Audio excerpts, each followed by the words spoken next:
What's up, YouTube? I figured I'd do a little video on this Harbor Freight Chicago electric 4.5-inch grinder because I've been using it probably about 3 weeks now. Probably every other day I've been out here working with it, and I really bought it just as a just to have another one to use for sanding, because I had this one for doing my carving with the Arbortech wheel. So I wanted another one because I hate switching them back and forth. So I figured I'd go buy this cheap one. I mean, how bad could it be? I'm going to put a sander on it, which actually for sanding it works good. I mean, I don't have any problem with it for sanding. It does a good job.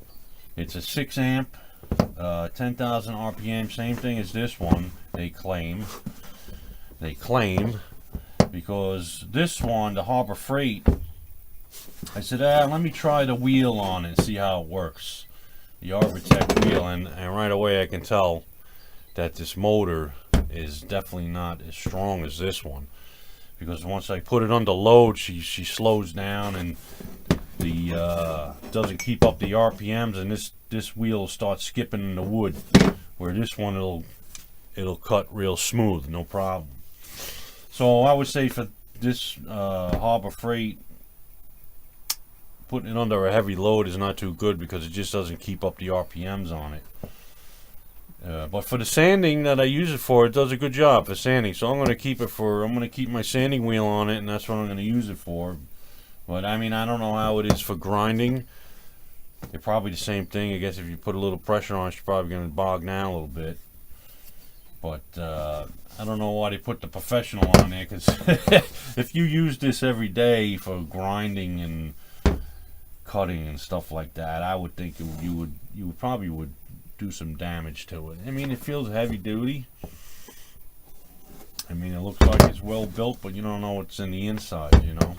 So I mean, there's other videos on YouTube I've seen that guys are taking these apart and telling you a little more in detail the insides of them, because I guess they took apart other ones like DeWalt and this and that, and they know more about the parts that are inside and all that. So, well, anyway, I gotta go get another one. I'm not gonna buy a Harbor Freight. I'm looking at probably a DeWalt I'm gonna get, because my old Craftsman, industrial Craftsman, I bought this grinder, probably I would say over 20 years ago, and she finally went on me.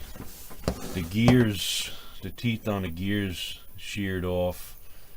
I was hearing this grinding sound in there, and I said, oh, that don't sound too good. So you can see all the teeth right here chipped off. Now, I mean, I don't even know if they make this model anymore. It's so old, but is it even worth it to try and get the part?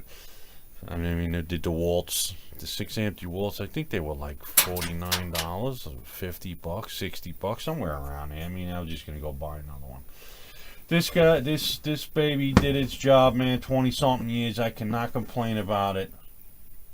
Like I say, I'm not a guy that uses this every day, but I had it for 20 years. I mean, I did a lot of work with it. So that's kaput. So I have to go buy another one. So anyway, I mean, the Chicago Electric, for light duty, I would say probably be a right weekend warrior that's going to use it here and make a couple cuts or grind a couple things. I mean, if a professional guy, I don't see a guy going out and buying this. Like a homeowner or light duty for I think I paid $23 or $24 for this thing with a coupon.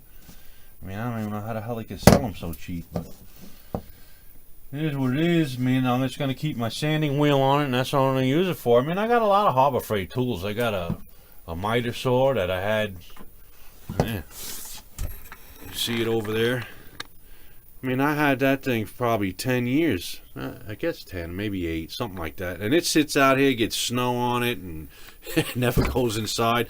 And it's still running really good, so who knows? I mean, I got another couple of the Harbor Freight tools I don't have any problems with, because like I say, I'm a weekend guy. I don't use them every day, so they're cheap enough that I could just go buy them and put them on the shelf, and if I need it, I have it. So this guy will get a sanding wheel on it, and that's going to be its duty. I probably ain't going to use it for nothing else. So if I don't know, if help somebody out that's going out there wants to buy one of these, I think for $23 it's worth it. I mean, if you're only going to use it on the weekends and take a couple cuts here and there, do some sanding, I think it does a really good job for sanding. I mean, I have no problem with it for sanding wood. So, but anyway, there's other videos out there. I mean, guys go into more details on them. So, like I did, I actually looked at a bunch of videos before I bought this. And some guys said, yeah, pretty good. Some guys say, yeah, not too good. So, I figured I'd give it a shot. 20-something bucks, why not? All right, YouTube. Take it easy.